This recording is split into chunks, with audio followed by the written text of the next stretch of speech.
नमस्कार। आज हम बीजेपी कार्यालय पर मौजूद हैं। आज यहाँ पर कार्यकर्ताओं की जन सुनवाई की गई है। हमारे साथ मौजूद है सर, आपका शुभ नाम? अरुण शर्मा। अरुण शर्मा जी। भाजपा सरकार के 2 साल पूरे हो रहे हैं राजस्थान में। उस उपलक्ष्य में 15 दिन का भव्य कार्यक्रम किया जाएगा, उस पर आपके क्या विचार है?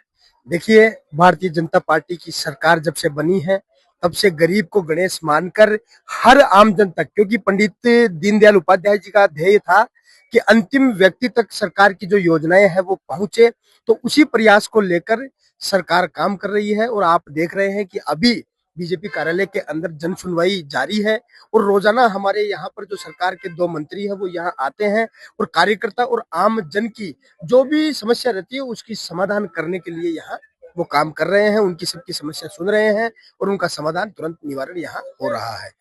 एक बार आप हमारी जनता को बता सके कि क्या क्राइटेरिया है, किस हिसाब से कार्यकर्ता अपनी जो बात है वो रख सकता है?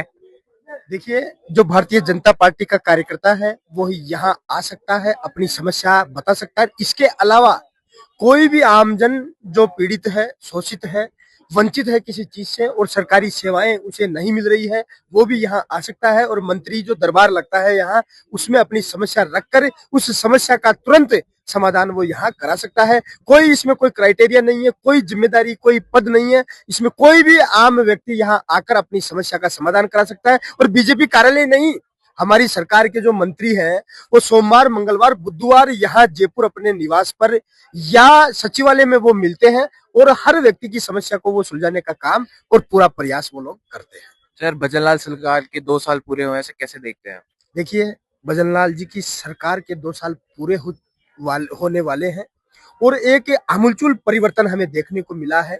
हम देखते थे कि पहले जो विद्यार्थी थे वो पढ़ाई करते थे, कोचिंग इंस्टीट्यूटों में फीस जमा कराते थे, उसके बाद में वो जब एग्जाम देने पहुंचते थे तो उन्हें पता लगता था कि साहब पेपर लीक हो गया।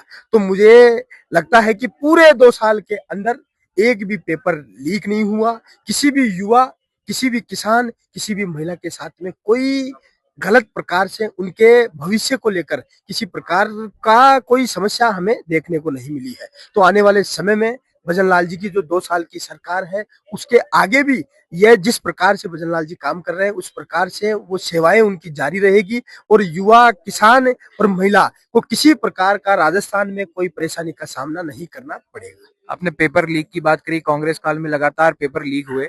बड़े बड़े नेता जो शिक्षा मंत्री थे उन पे भी लगातार आरोप लगे, मुख्यमंत्री पे आरोप लगे। उसके बारे में सर आपके क्या विचार? देखिए, वो तो आपने देखा ही था कि मुख्यमंत्री जी बिरला ऑडिटोरियम में शिक्षक के कार्यक्रम में आए थे और वहां आने के बाद में उन्होंने पूछा और वहां उनके मंत्री वहां बैठे थे, उनके सामने ही जो शिक्षक थे उन्होंने कहा और मुख्यमंत्री जी ने पूछा कि आपको ट्रांसफर कराने के पैसे देने पड़ते हैं क्या? तो शिक्षकों ने कहा कि हाँ, हमें पैसे देने पड़ते हैं। इससे बुरी बात, इससे शर्म की बात क्या होगी कि एक प्रदेश का मुखिया बैठा है और उसके साथ ही वहां शिक्षा मंत्री बैठा है और उस शिक्षा मंत्री के सामने शिक्षक ये कह रहे हैं कि हाँ, हमें ट्रांसफर कराने के लिए पैसे देने पड़ते हैं। तो इससे शर्म की बात कोई हो नहीं सकती है। और मैं तो यही कहूंगा कि पिछली वाली सरकार केवल और केवल होटलों में मस्त रही, केवल झूठ और लूट के अलावा उन्होंने कोई काम नहीं किया और 5 साल उन्होंने अपनी लड़ाई में ही निकाल दिया, होटलों में रही। आपने देखा कि जो सचिन पायलट और अशोक गहलोत है उन दोनों की लड़ाई हमेशा चलती रही और जनता बिल्कुल त्रस्त रही और सरकार पूरी होटलों में मस्त रही, ऐसा हमने देखा था। लेकिन ये आदरणीय मुख्यमंत्री भजनलाल जी की सरकार है।